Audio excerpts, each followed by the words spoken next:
अस्सलाम वालेकुम जी, कैसे हैं आप सब खरीद से। मैं हूं मुनीर अहमद सिरात, रियल एस्टेट एंड बिल्डर के प्लेटफॉर्म से। व्यूअर्स, आज की जो हमारी वीडियो है ये बेसिकली आपको एक इन्वेस्टमेंट के हवाले से, गाइड करने के हवाले से, आपको बताने के हवाले से है कि फ़्यूचर में किन चीज़ों को लेके हम अगर इन्वेस्टमेंट के हवाले से देखते हैं तो हमें ज़्यादा फ़ायदा होगा, कहाँ पे हम मिनिमम इन्वेस्टमेंट करके मैक्सिमम गेन ले सकते हैं। व्यूअर्स, जैसा कि जानते हैं आप कि प्रॉपर्टी दुनिया का वाहिद बिज़नेस है जिसमें अगर आपके पास होल्डिंग कैपेसिटी हो तो आपको लॉस नहीं है। अगर आप प्रॉपर्टी में इन्वेस्टमेंट करते हैं और आपके पास होल्डिंग कैपेसिटी भी है, मतलब आप अपनी एक्स्ट्रा मनी लगा रहे हैं, तो आप ज़िंदगी के किसी भी स्टेज पे उस पर लॉस नहीं करते अनलेस आप किसी ऐसी जगह पे इन्वेस्ट कर रहे हैं जो कि सिक्योर है, जिसमें कोई किसी किस्म का प्रॉब्लम नहीं है, तो आप 100% प्रॉफिट में हैं।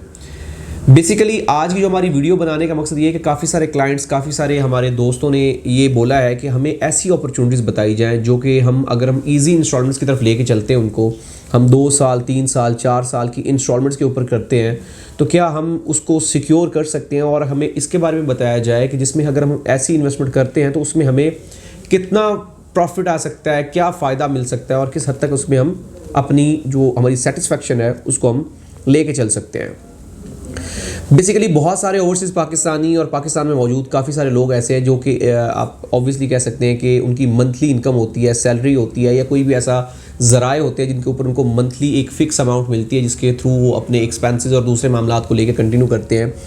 तो उनके पास ऑब्वियसली कुछ अमाउंट एक्स्ट्रा बच जाती है, जो कि ज़ाहिरी बात है। कुछ लोग बैंक्स में रखते हैं, कुछ लोग इन्वेस्टमेंट करते हैं, कुछ किसी कारोबार में लगाते हैं, कुछ किसी कारोबार में लगाते हैं। और बहुत सारे लोग इस चीज़ को कंसर्न करते हैं कि अगर हम अपनी एक्स्ट्रा मनी को कहीं इन्वेस्टमेंट करते हैं बजाय बैंक में रखने के, बजाय बैंक में रखें हम, उसके ऊपर प्रॉफिट नहीं आएगा। और अगर हम उसको 10 साल भी रखते हैं तो उसके ऊपर खातिर ख्वाह में प्रॉफिट नहीं आएगा। बजाय इसके हम उसको पैसे को स्टक कर दें, हम उसको किसी जगह पे लेके आए जहाँ पे वो रूलिंग में आए, आगे चल सके और उसमें हमें क्या फ़ायदा हो सकेगा, तो उसके हवाले से हमें बताया जाए। तो इसके हवाले से इस वक्त जो ऑप्शन चल रही हैं बहरी टाउन कराची में, उसमें हमें इंस्टॉलमेंट्स के ऊपर प्लॉट्स भी मिल जाएंगे, हमें कमर्शियल ऑफिस भी मिल जाएंगे, शॉप्स भी मिल जाएंगी, अपार्टमेंट्स भी मिल जाएंगे, घर भी मिल जाएंगे।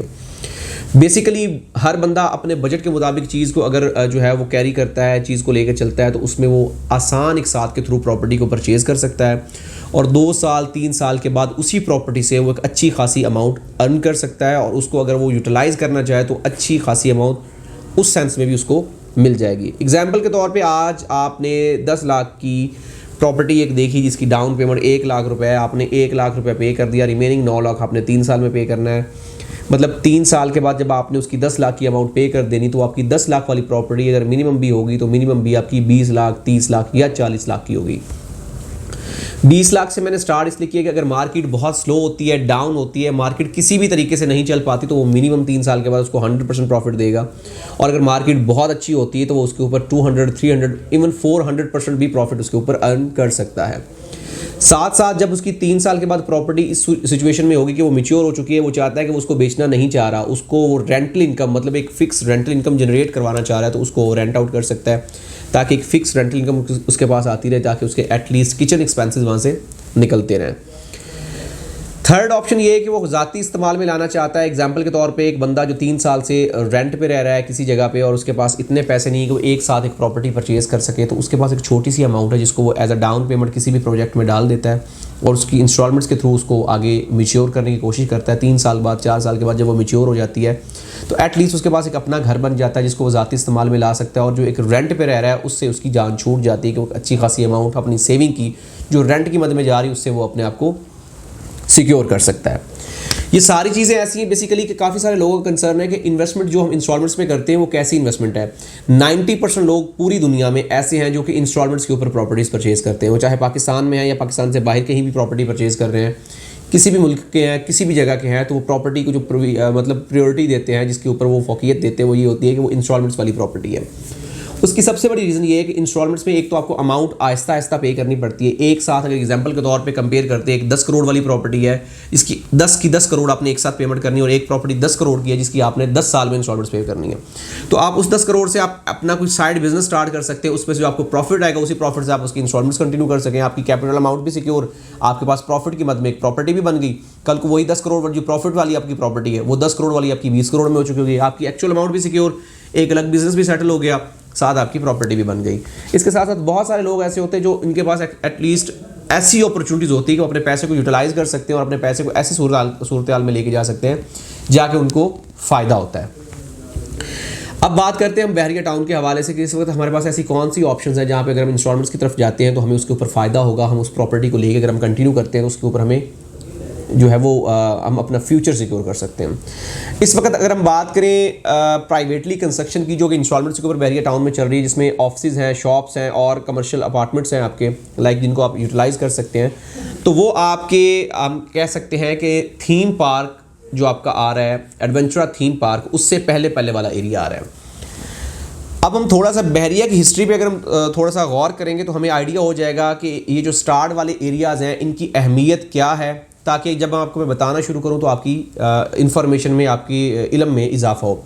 जब बहरिया स्टार्ट हुआ तो बहरिया ने यहाँ पे स्टार्ट में काफ़ी डेवलपमेंट की, जिससे यहाँ पे अपार्टमेंट्स बनाए, यहाँ पे विलास बनाए, जो कि अभी भी मतलब आप कह सकते हैं कि प्रायोरिटी पे चल रहे हैं। क्योंकि अब देखिए प्रीसेंट 1 को कंपेयर कर लें किसी भी प्रीसेंट के साथ तो प्रीसेंट 1 की प्राइस हमेशा टॉप पे रहती है। कायद विला को किसी भी विला के साथ कंपेयर कर लें तो उसकी प्राइस आप देखते हैं हमेशा टॉप पे रहती है। अपार्टमेंट्स की बात करें तो किसी भी अपार्टमेंट के साथ कंपेयर करें तो उसकी प्राइस टॉप पे रहती है। ये सारी सिचुएशन ऐसी कि क्योंकि स्टार्ट में जब आप आते हैं तो हर चीज़ स्टार्ट से स्टार्ट होती है, एक से स्टार्ट होती है और हमेशा एक को ही प्रायोरिटी दी जाती है। इस वक्त जो स्टार्ट वाला एरिया है वहाँ पे मेजॉरिटी चीज़ें जो ऐसी हैं वो इस वक्त सोल्ड आउट हो चुकी हैं। उसके ऊपर आप कह सकते हैं कि प्रोजेक्ट्स बन चुके हैं, प्रोजेक्ट्स एंड यूज़र के पास जा चुके हैं, कुछ प्रोजेक्ट्स इस वक्त ऑन गोइंग हैं जिनके ऊपर काम हो रहा है। तकरीबन आप कह सकते हैं कि मेजॉरिटी वाला एरिया जो ऐसा है जो कि ऑलरेडी सोल्ड आउट हो चुका है। कुछ लिमिटेड ऑप्शंस अवेलेबल है जिनके ऊपर प्रोजेक्ट्स चल रहे हैं, जो कि आने वाले आप 1 साल 1.5 साल में आप कह सकते हैं कि इस सिचुएशन में होंगे कि यहाँ पे आपको कोई भी ऑप्शन नहीं मिलेगी। फिर आप कोई भी अपार्टमेंट परचेज करना चाहेंगे या कोई भी शॉप परचेज करना चाहेंगे या कोई भी आप ऑफिस परचेज करना चाहेंगे, उसके लिए आपको अगले वाले फेज़ में जाना पड़ेगा। मतलब थीम पार्क से अगले वाला एरिया जो कि थीम पार्क से लेके अली ब्लॉक तक आता है, नेक्स्ट फेज़ इसका है जिसमें ग्रैंड जामिया मॉस्क और आपका बहरिया हिल्स ओल्ड कमर्शियल और आपका जो प्रीसेंट 6, 8, 19 ये वाले कमर्शियल जो आते हैं इनकी आप कह सकते हैं कि बारी है। अभी जो स्टार्ट वाला कमर्शियल है इसमें अगर आप एग्जाम्पल के तौर पे कल को फ्यूचर में परचेजिंग करते तो आज आपको जो 10 रुपये की चीज़ मिल रही कल आपको ये 50 रुपये की चीज़ मिलेगी। उसकी सबसे बड़ी रीज़न ये है कि जिस स्पीड के साथ चीज़ें बन रही हैं, डेवलपमेंट हो रही है, तो आने वाले 3 साल में आप कह सकते हैं कि मेजर प्रोजेक्ट्स जो हैं, जो बड़े प्रोजेक्ट्स जो हैं, जो काफ़ी सारे इस वक्त ऑन गोइंग प्रोजेक्ट्स चल रहे हैं वो इंशाल्लाह कंप्लीशन के ऊपर होंगे। उस वक्त अगर मुझसे में अगर हम बात करें कि हम पैसा निकाल के आगे यूटिलाइज़ करना चाहें तो हम अपने प्रॉफिट से आगे अपार्टमेंट परचेज़ कर सकते हैं। उसकी ज़िंदा एग्जांपल है कि बहरिया ने यहाँ पे 2 बेड अपार्टमेंट 26.5 लाख रुपए में दिया आज से 4 से 5 साल पहले। इस वक्त सिचुएशन की अगर हम बात करें मतलब ये कि इस वक्त ये वाला अपार्टमेंट आपको करोड़ रुपए में मिल रहा है। आप कह सकते हैं कि 400 से 500% ये प्रॉफिट में चल रहा है। तो आपको क्या लगता है कि आने वाले टाइम में, क्योंकि वो वाला टाइम जो था वो बहरिया में क्राइसिस वाला टाइम था, बहरिया का स्ट्रगलर टाइम था, बहरिया ने स्टार्ट में काम किया था, बहरिया के ऊपर बहुत सारे केसेस चल रहे थे, लैंड के इश्यूज़ थे, मामलात थे, कभी मार्केट ऊपर कभी मार्केट नीचे, तो उसके बावजूद भी मार्केट इस सिचुएशन में है कि 26 लाख वाला अपार्टमेंट इस वक्त आपको 1 करोड़ में मिल रहा है। लेकिन अगर आप क्या लगता है कि जब इस वक्त तक जहाँ पे एंड यूज़र की इन्वॉल्वमेंट हो चुकी है, मामलात सारे रिजॉल्व हो चुके हैं, लैंड के इशूज़ क्लियर हो चुके हैं, सारे मामलात क्लियर होने के बावजूद यहाँ पे आपको क्या लगता है कि 4 साल के बाद या 5 साल के बाद या इवन 8 साल के बाद ये प्रॉपर्टी आपको क्या 200, 300 या 400% प्रॉफिट नहीं देगी? क्या बिल्कुल देगी, 100% देगी। और ये इस वक्त बेस्ट टाइम है कि अगर आप इन्वेस्टमेंट करते हैं। लोग अपने अपने बच्चों के नाम पे प्रॉपर्टी परचेज कर रहे हैं क्योंकि लोगों को पता है कि आने वाले टाइम में डे बाय डे चीज़ें महंगी होती जा रही है। अगर आप बहरिया के रेट्स की बात करें तो 2 साल पहले रेट्स क्या थे और आज रेट क्या है? क्या लगता है कि आने वाले 2 सालों में ये रेट्स सेम रहेंगे? बिल्कुल भी नहीं रहेंगे, ये रेट्स मज़ीद ऊपर जाएंगे। तो लिहाजा इन्वेस्टमेंट के लिए बेहतरीन ऑप्शन है। आप अगर अपने ज़ाती इस्तेमाल के लिए लेना चाह रहे हैं तो उसके लिए भी मुस्तफ़ीद जगह है ये। आप अगर कमर्शियल यूज़ के लिए लेना चाह रहे हैं तो उसके लिए भी अच्छी ऑप्शन है। अगर आप इसको इन्वेस्टमेंट के पर्पज़ के लिए लेना चाह रहे हैं कुछ टाइम के बाद बेचने के लिए, तो उसके लिए भी ये एक बहुत ही कारआमद और सूटेबल जगह है। अब अगला सवाल जो काफ़ी सारे लोगों का है कि यार, जो लोगों का कंसर्न है कि यार प्राइवेटली बिल्डर बना रहे हैं, ये 2 साल वाला प्रोजेक्ट 4 साल में हमें खींच तान के देंगे, ये हमें बना के देंगे या नहीं बना के देंगे। तो इनमें काफ़ी सारी जो है ना लोगों के आप कह सकते हैं कि ट्रस्ट इश्यूज़ हैं।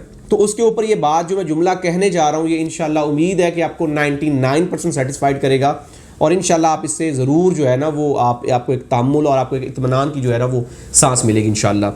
बहरिया टाउन में कंस्ट्रक्शन करना थोड़ा सा मुख्तलिफ है। उसकी एक सबसे बड़ी रीज़न ये है कि जब बहरिया टाउन में आप कंस्ट्रक्शन करते हैं तो बहरिया में आपको प्रॉपर रूल्स एंड रेगुलेशन के थ्रू चलना होता है। एक बात तो ये है कि आपने पहला कंसर्न आपका सबसे पहले दूर हो गया कि जो बिल्डर बनाएगा घर या बिल्डिंग बनाएगा, कंस्ट्रक्शन प्लॉट उसके नाम पे है।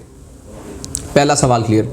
दूसरी बात है कि जब उसने कंस्ट्रक्शन स्टार्ट कर ली, कंस्ट्रक्शन स्टार्ट करने के बाद बहरिया उसको एक अल्टीमेटम टाइम देता है। वो बहरिया से कहता है कि मैंने इतने टाइम में, बहरिया ने एक टाइम फ्रेम बनाया हुआ है कि इस प्लॉट को आपने जब कंस्ट्रक्शन के लिए परमिशन ले ली तो आपने साल, 2 साल, 3 साल में इसको रेडी करना है, इसको डिलीवर करना है, फिर हम आपको कंप्लीशन देंगे। इन केस उसको साल का टाइम मिल जाता है, बहरिया साल का टाइम दे देता है, वो उसके ऊपर साल में रेडी नहीं कर सकता, तो साल के बाद जितना भी दिन चलेगा उसके ऊपर पर मंथ के हिसाब से उसको पेनल्टी पड़ेगी, उसके ऊपर सरचार्ज पड़ेगा, वो उसको पर महीने के हिसाब से उसको एक अमाउंट पे करना पड़ेगी बहरिया को, जो अच्छी खासी अमाउंट होगी, जो एक तरह से आप कह सकते हैं कि बहुत बड़ी पेनल्टी है। तो ये सारी चीज़ें ऐसी हैं जो कि एंड यूज़र को सिक्योर कर रही हैं। उसके साथ साथ जैसे ही प्रोजेक्ट कंप्लीट हुआ, प्रोजेक्ट कंप्लीट होने के बाद उसकी डायरेक्ट जो ऑनरशिप है वो बहरिया के पास चली जाती है। मतलब ये कि आपकी डायरेक्ट इंटरेक्शन जो है वो बहरिया के पास चली जाती है। मिसाल के तौर पे आपके पास 3rd फ्लोर का 5 नंबर अपार्टमेंट है, या आपके पास 2nd फ्लोर का 2 नंबर ऑफिस है, या आपके पास ग्राउंड फ्लोर की 4 नंबर शॉप है, तो आप इनके ऑनर हैं। तो जो आपकी ये कंप्लीशन हो जाएगी, बिल्डिंग कंप्लीट हो जाएगी, तो आपको जो ऑनरशिप मिलेगी वो बहरिया के थ्रू मिलेगी। आपका एक प्रॉपर ट्रांसफर होगा थ्रू बहरिया, जो बहरिया आपको प्रॉपर्टी आपकी डायरेक्ट ऑनरशिप में चली जाएगी। कल को जब आप बेचेंगे तो उसका प्रॉपर प्रोसेस वैसा होगा जैसे आप बहरिया में प्लॉट परचेज करते हैं या बहरिया में कोई बहरिया की अपनी बनाई हुई चीज़ परचेज करते हैं। लिहाजा हर लिहाज से सिक्योर, हर लिहाज से अथेंटिक और हर लिहाज से काबिल एतमाद ऑप्शंस हैं, इसको ज़रूर अवेल करें। इसके हवाले से किसी किस्म की इंफॉर्मेशन, हेल्प या गाइडलाइन रिक्वायर्ड हो तो आप हमारे साथ ज़रूर कांटेक्ट करें, ताकि हम आपको बेहतर से बेहतरीन तरीके से गाइड करने की कोशिश करें। हमारा यूट्यूब चैनल ज़रूर सब्सक्राइब करें ताकि लेटेस्ट न्यूज़ अपडेट्स आप तक पहुंचती रहें। हम इंशाल्लाह कोशिश करेंगे कि आपको अथेंटिक और एक रियलिस्टिक चीज़ें आप तक पहुंचाते रहें। मिलते हैं एक नई वीडियो के साथ। अल्लाह हाफिज़।